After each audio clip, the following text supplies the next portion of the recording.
দ্রুত দেশকে স্থিতিশীল দেখতে চায় বিএনপি, জানিয়েছেন তারেক রহমান। দলের কেউ অনৈতিক কাজ করলে ছাড় না দেওয়ার হুঁশিয়ারি।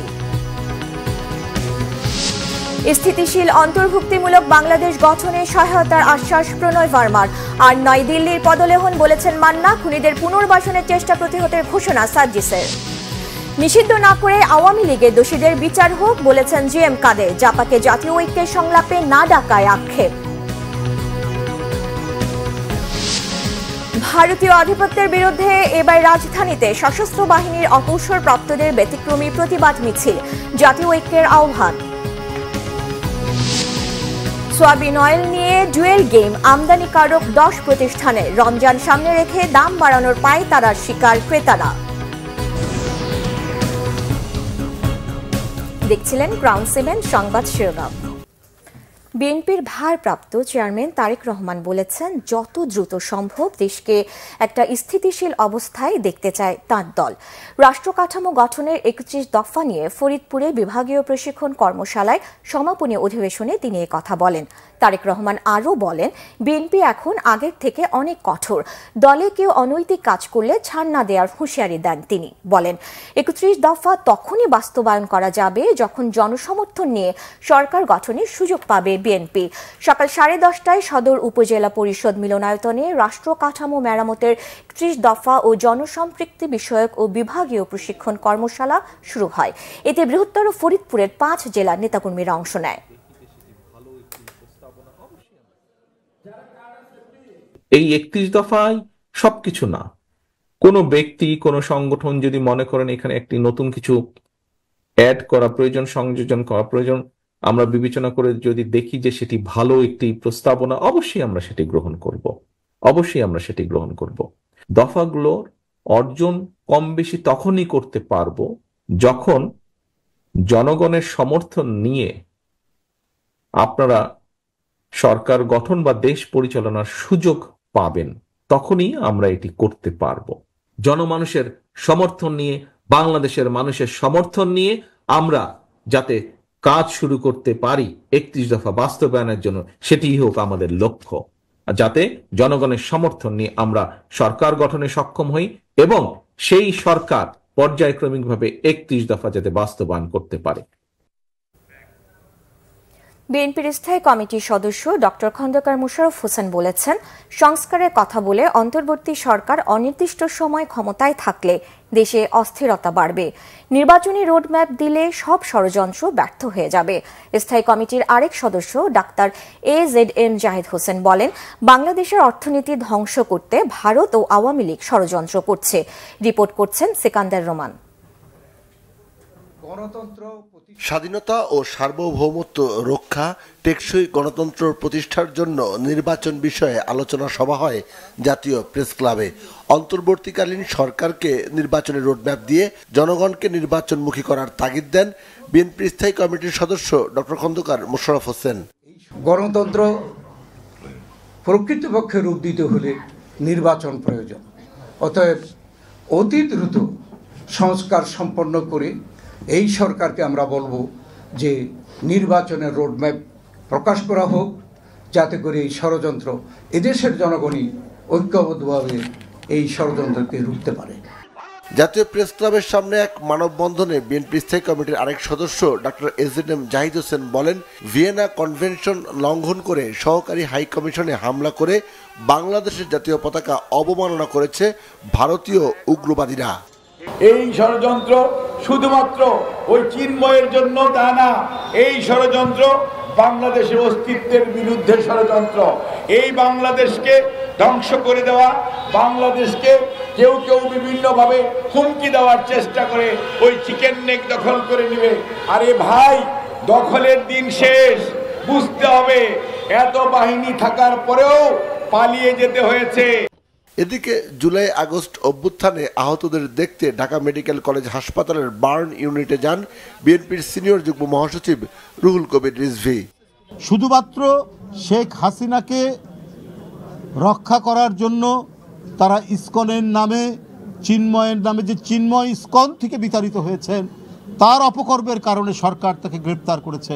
তার জন্য মনে হচ্ছে ভারতের দিল্লি থেকে শুরু করে একেবারে তাদের প্রত্যন্ত অঞ্চল প্রান্তিক পর্যায় পর্যন্ত যেন কান্নার রোল পড়ে গেছে।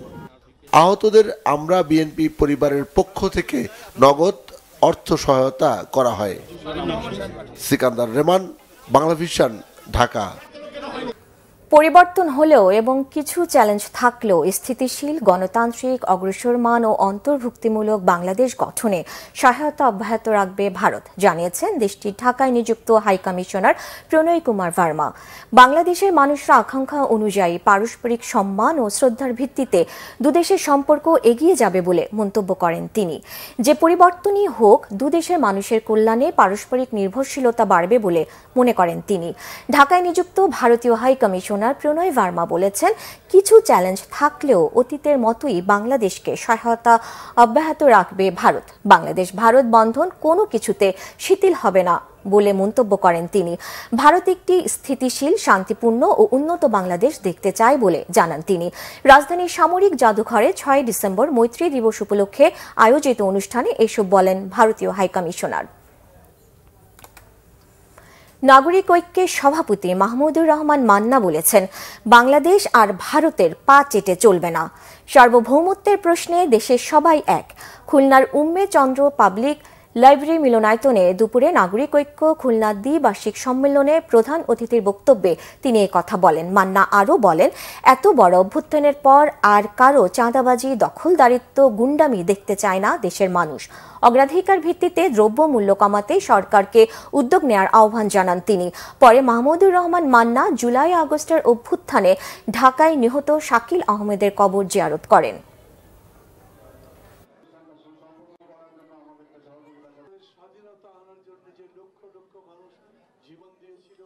বাংলাদেশকে এখন আগের মতো পা চেটে বেড়াবার চিন্তা যদি করেন তাহলে হবে না। বাংলাদেশকে সমান্তরে বন্ধুর মতো করে সাথে নিয়ে চলতে পারবেন, না হলে চলতে পারবেন না, আপনারা হোঁচট খাবেন। এই জাতীয় ঐক্য নিয়ে কোনো বিভ্রান্তি হওয়ার দরকার নেই। আমাদের সামনে নির্বাচন, দুটো দল যখন প্রতিদ্বন্দ্বিতা করবে তারা দুজন কি একভাবে নির্বাচন করতে পারবে? জাতীয় ঐক্য মানে তা বোঝায় না। জাতীয় ঐক্য মানে আমার সাথে আপনার পার্থক্য তো আছে, কিন্তু তারপরে আমরা এক আছি। জুলাই শহীদ স্মৃতি ফাউন্ডেশনের সাধারণ সম্পাদক সাজ্জিদ আলম বলেছেন, শেখ হাসিনা একজন প্যাথোলজিক্যাল খুনি। এই খুনিরা নতুন করে গল্প সাজিয়ে নতুন রূপে ফিরে আসার চেষ্টা করছে। যারা খুনিদের পুনর্বাসন করতে চায় তাদের প্রতিহত করতে আবারও একসাথে রাজপথে নামার হুঁশিয়ারি দেন তিনি। চট্টগ্রামের জুলাই আগস্ট ছাত্র জনতার গণ অভ্যুত্থানে নিহত শহীদ পরিবারের মাঝে চেক বিতরণ শেষে সাংবাদিকদের তিনি একথা বলেন। এ সময় সাজ্জিদকে কাছে পেয়ে কান্নায় ভেঙে পড়েন শহীদ পরিবারের সদস্যরা। তাদের সান্ত্বনা দেওয়ার পাশাপাশি সব হত্যাকাণ্ডের বিচার নিশ্চিত করার কথা জানান সাজ্জিদ আলম। শহীদ পরিবারের সদস্যদের নিয়ে রাজনীতি না করার আহ্বান জানিয়ে বৈষম্য বিরোধী ছাত্র আন্দোলনের সমন্বয়করা খুনিদের সর্বোচ্চ শাস্তি নিশ্চিত করার দাবি জানান। পাশাপাশি প্রশাসনকে আরও বেশি কঠোর হওয়ার আহ্বান জানান জুলাই শহীদ স্মৃতি ফাউন্ডেশনের সাধারণ সম্পাদক। যেই খুনি মানে তার পরিবারের 18 জনের হত্যা নিয়ে 16 বছর ধরে মায়া কান্না করলো, সে যদি এটা মায়া কান্না না করে, সে যদি প্যাথোলজিক্যাল একজন খুনি না হয়, তাহলে তো সে 2000 খুন করতে পারতো না। এই খুনিদের পুনর্বাসন যেন এই বাংলাদেশের মাটিতে না হয় সেটি নিশ্চিত করা, এবং সেটি করার জন্য আমরা যেমন এই 5ই আগস্টের পূর্বে আমরা ঐক্যবদ্ধভাবে জীবন দেওয়ার জন্য প্রস্তুত ছিলাম, আমরা এখনও সেই খুনিদের বিচার নিশ্চিত করার জন্য এবং সকল প্রকার পুনর্বাসনের বিরুদ্ধে আমরা জীবন দেওয়ার জন্য এখনো প্রস্তুত আছি। আওয়ামী লীগকে নিষিদ্ধ করা উচিত হবে না বলে মন্তব্য করেছেন জাতীয় পার্টি চেয়ারম্যান জি.এম. কাদের। বলেন, নিষিদ্ধ না করে আওয়ামী লীগে যারা দোষ করেছে তাদের বিচারের মুখোমুখি করা দরকার। জাতীয় পার্টি চেয়ারম্যান বলেন, এলোমেলো মামলা দিয়ে রাজনৈতিক দল ও ব্যক্তিদের হয়রানি করা হচ্ছে। এর মাধ্যমে দেশে অরাজকতা ও অস্থিরতার বীজ বপন হচ্ছে বলেও মন্তব্য করেন তিনি। জি.এম. কাদের বলেন, আওয়ামী লীগ ও জাতীয় পার্টিকে বাদ দিয়ে দেশের 50% মানুষের প্রতিনিধিত্বকারী দলকে জাতীয় ঐক্যের ডাকের বাইরে রাখা হয়েছে, এমনকি সংলাপেও ডাকা হয়নি। তিনি বলেন, এর ফলে জাতিগতভাবে অবিশ্বাস ও সংঘাতময় পরিবেশের সৃষ্টি হয়েছে। যে কোনো আগ্রাসনে জাতীয় পার্টি মাঠে থাকবে বলেও জানান জি.এম. কাদের। তিনি বলেন, দলের নেতাকর্মীদের নামে মিথ্যা মামলা দেওয়া হচ্ছে, জাতীয় পার্টি নানাভাবে নির্যাতনের শিকার হচ্ছে বলেও অভিযোগ করেন জি.এম. কাদের। ওনারা কাউকে নিচে নামিয়ে দিচ্ছেন, কাকে উপরে রাখছেন। কাজে একটা বৃহৎ অংশ 50%-এর বেশি অংশকে ওনারা এই ডায়ালগের বাইরে রেখেছে। এই জনসমষ্টিকে রিপ্রেজেন্ট করছে যারা, বা যেই জনসমষ্টির কোনো রিপ্রেজেন্টেশন না রেখে তারা এই ঐক্যের ডাক দিয়েছেন। এটাতে করে আমি মনে করি যে একটা জাতিগতভাবে আমাদের মধ্যে একটা ভুল বোঝাবুঝি, অবিশ্বাসের সৃষ্টি হয়েছে।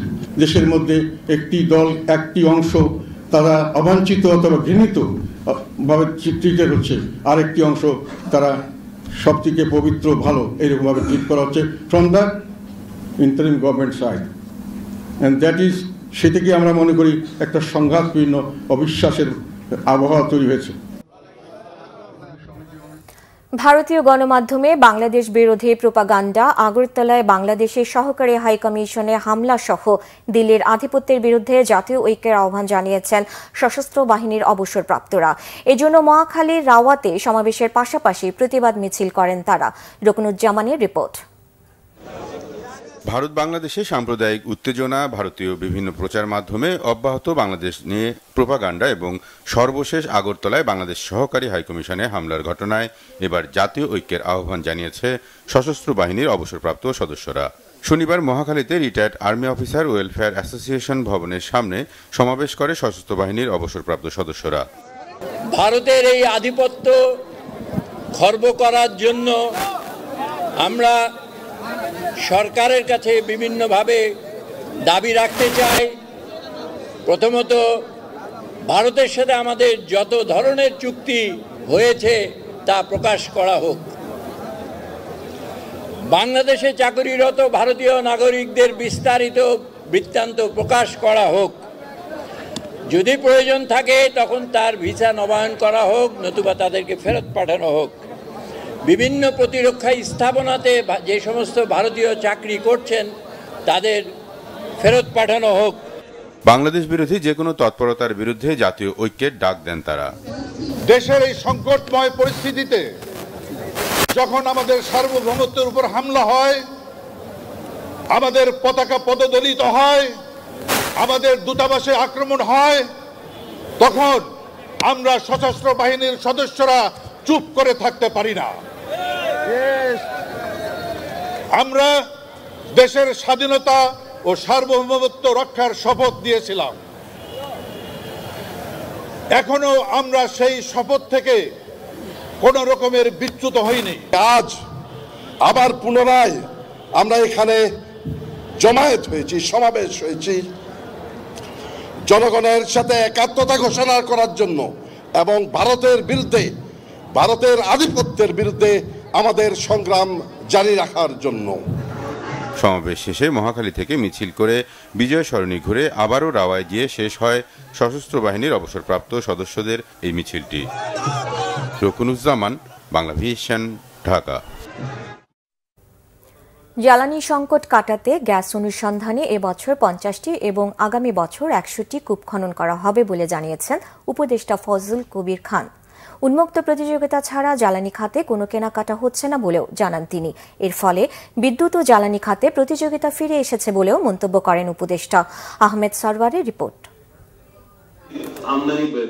সম্ভাব্য জ্বালানি মূল্য ও সরবরাহ স্থিতিশীলতা নিয়ে শনিবার সেমিনার করে Dhaka chamber of commerce and industries.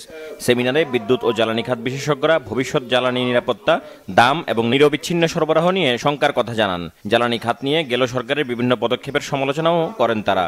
বলেন, দীর্ঘমেয়াদে চিন্তা না করে জ্বালানির মূল্য নির্ধারণ ইতিবাচক প্রভাব তৈরি করে না। বিদ্যুতে আমাদের বর্তমান উৎপাদন খরচ 11 টাকা 51 পয়সা, এই বছর গত 23-24-এ হয়েছে, সেখানে 7 টাকায় বিক্রি করা হচ্ছে। সো প্রতি ইউনিটে 4 টাকা 47 পয়সা করে লস হচ্ছে। So that is something, it is not sustainable. Very simple. 35,000 কোটি টাকা ভর্তুকি দিয়ে একটা সিস্টেম বা একটা কিছু চলতে পারে না। It's not only the price, আমাদের সাপ্লাইও তো নাই। একটা যদি হতো ঠিক আছে আমি 100 টাকা দিলে আমি পাবো, যত দিতে পারবে না, ঠিক না? ওই সিস্টেমও তো আমরা করি নাই। আমি যেটা বলতে চাই, আমাদের এখানে গ্যাস এক্সপ্লোরেশনের জন্য আমাদের এখন ঝাঁঝরা করে ফেলতে হবে সবখানে যত পারি। We never recognise the potentiality we have indigenously. আমরা সব সময় we tend to look outside. আমরা ইম্পোর্টের দিকে বেশি আমাদের ঝোঁক। আমরা একেবারে রিগুলাসলি, যে কি জানি ঝাঁঝরা বললেন যে শব্দটা, ওই ধরনের অ্যাক্টিভিটি যদি করতেন, আই ক্যান গ্যারান্টি যে বাংলাদেশের মতো দেশে এই ধরনের ভূপ্রাকৃতিক একটা সিস্টেমের মধ্যে গ্যাস নাই, ইট ইজ ইম্পসিবল। জ্বালানি উপদেষ্টা জানান, গ্যাস বিদ্যুৎ সরবরাহের হালাকিগত সবারই জানা, তবে এর পেছনের কারণ এবং আমদানি নির্ভরতা তৈরির কারণ জানা দরকার। জ্বালানি খাতে দেশীয় বিনিয়োগকারীদের উচ্চ দাম নির্ধারণ ও মুনাফা নেয়ার বিষয়ে ব্যবসায়ীদের কোনো অনুশোচনা আছে কিনা সেই প্রশ্নও তার। এই যে আমরা এই পরিস্থিতি আসলাম কেন, আসলাম এই কারণে যে আমাদের থেকে প্রতিযোগিতা নির্বাসিত হয়েছিল, কোনো প্রতিযোগিতা ছিল না। আপনার সঙ্গে অমুকের পরিচয় আছে, বাস আপনি একটা পাওয়ার প্ল্যান্ট করে ফেললেন। আপনার কাছে অমুকের পরিচয় আছে, আপনি বোলার গ্যাসের একচেটিয়া এনে নিলেন। এখন থেকে উন্মুক্ত প্রতিযোগিতা ছাড়া বিদ্যুৎ জ্বালানি খাতে আর কোনো প্রকিউরমেন্ট হবে না।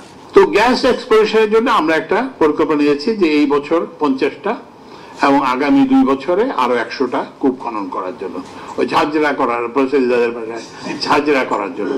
নবায়নযোগ্য জ্বালানি খাতে বিনিয়োগের জন্য সরকার 10 বছর কর রেয়াতের ব্যবস্থা করছে বলেও জানান ফয়জুল কবির খান।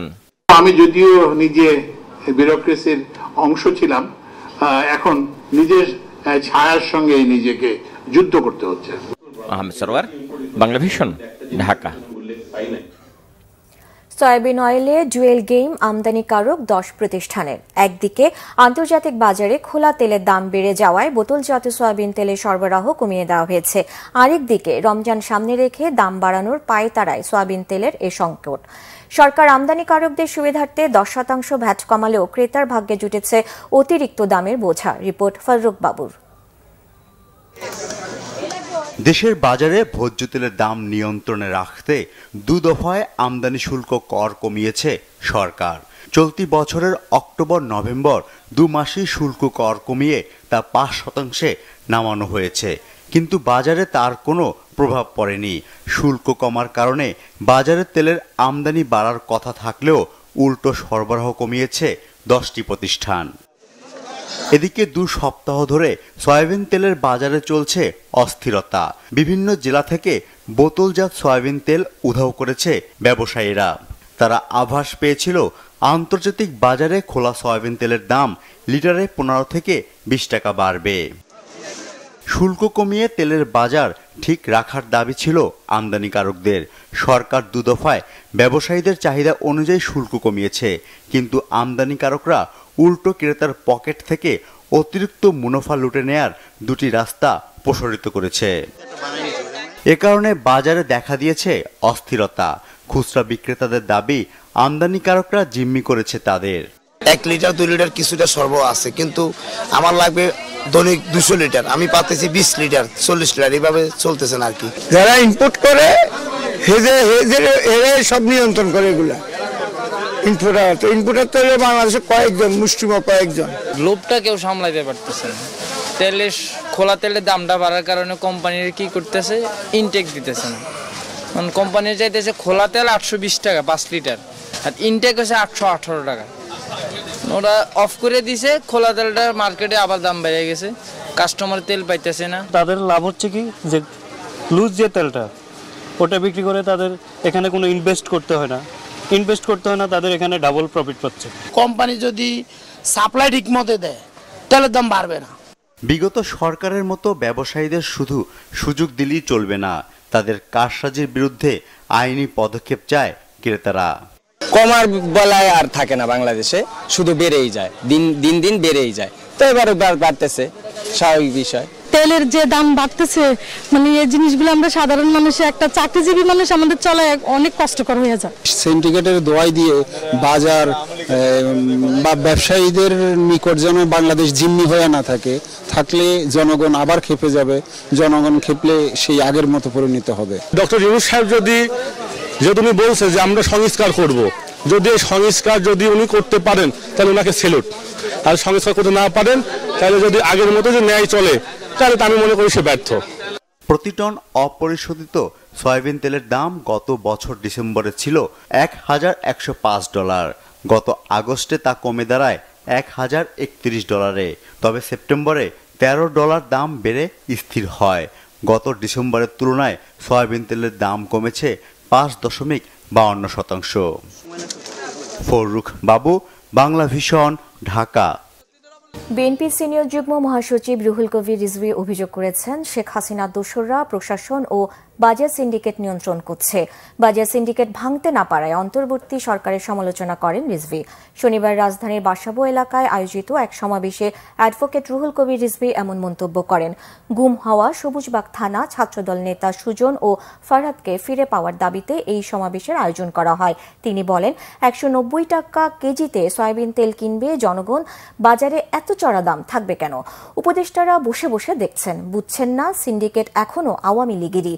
রিজভী বলেন, প্রশাসনে এখনো শেখ হাসিনা ও আওয়ামী লীগের দোসররা অবস্থান করছে, কিন্তু এসব বিষয়ে কথা বললে উপদেষ্টারা বিরক্ত হন। তিনি প্রশ্ন তোলেন, শেখ হাসিনা তার গদি রক্ষায় যে রক্ত ঝরালো তার বিচার কিভাবে হবে? যারা গুম হয়েছে 4 মাসেও সরকার কেন তাদের খোঁজ পায়নি সে প্রশ্ন তোলেন তিনি। বিএনপি স্বাস্থ্য বিষয়ক সম্পাদক ডাক্তার রফিকুল ইসলাম, ঢাকা মহানগর দক্ষিণের সভাপতি রফিকুল আলম মজনু, ছাত্রদলের সাবেক সাধারণ সম্পাদক হাবিবুর রশিদ হাবিব এই সময় উপস্থিত ছিলেন।